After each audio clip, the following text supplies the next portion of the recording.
2 Kings chapter 3. Moab rebels against Israel.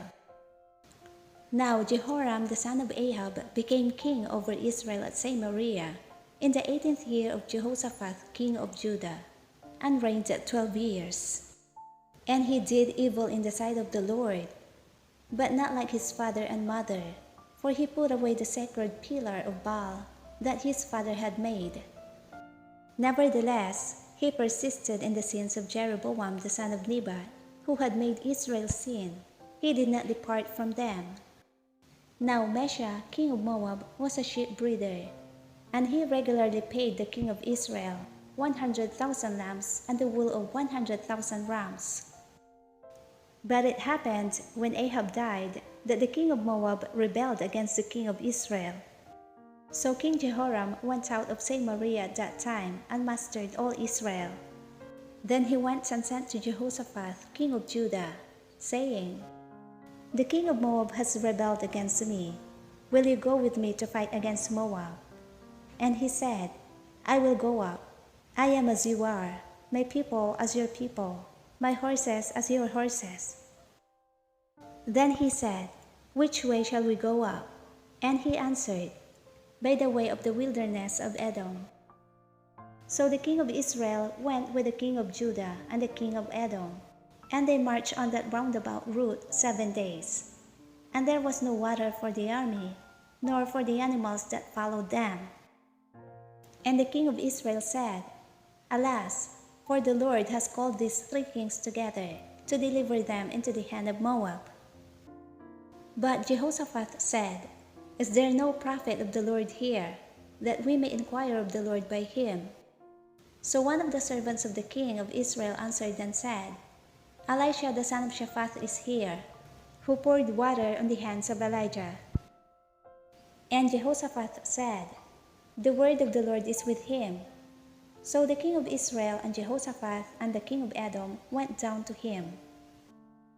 Then Elisha said to the king of Israel, "What have I to do with you? Go to the prophets of your father and the prophets of your mother." But the king of Israel said to him, "No, for the Lord has called these 3 kings together to deliver them into the hand of Moab." And Elisha said, "As the Lord of hosts lives, before whom I stand, surely were it not that I regard the presence of Jehoshaphat king of Judah, I would not look at you nor see you. But now bring me a musician." Then it happened, when the musician played, that the hand of the Lord came upon him. And he said, "Thus says the Lord, make this valley full of ditches. For thus says the Lord, you shall not see wind, nor shall you see rain, yet that valley shall be filled with water, so that you, your cattle, and your animals may drink. And this is a simple matter in the sight of the Lord. He will also deliver the Moabites into your hand. Also you shall attack every fortified city and every choice city, and shall cut down every good tree, and stop up every spring of water, and ruin every good piece of land with stones." Now it happened in the morning, when the grain offering was offered, that suddenly water came by the way of Edom, and the land was filled with water.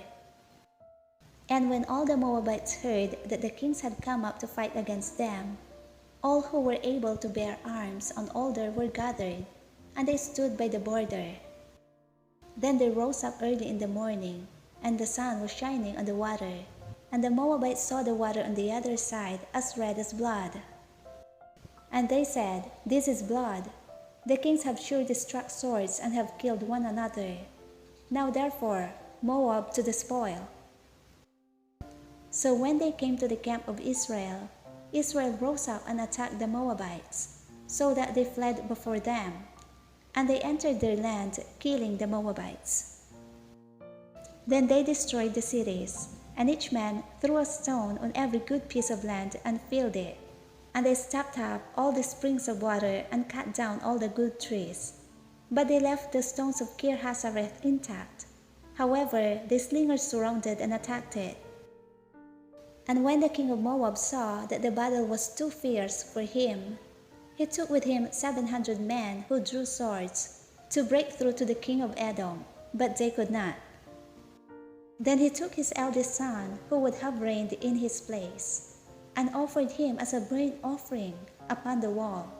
And there was great indignation against Israel. So they departed from him and returned to their own land.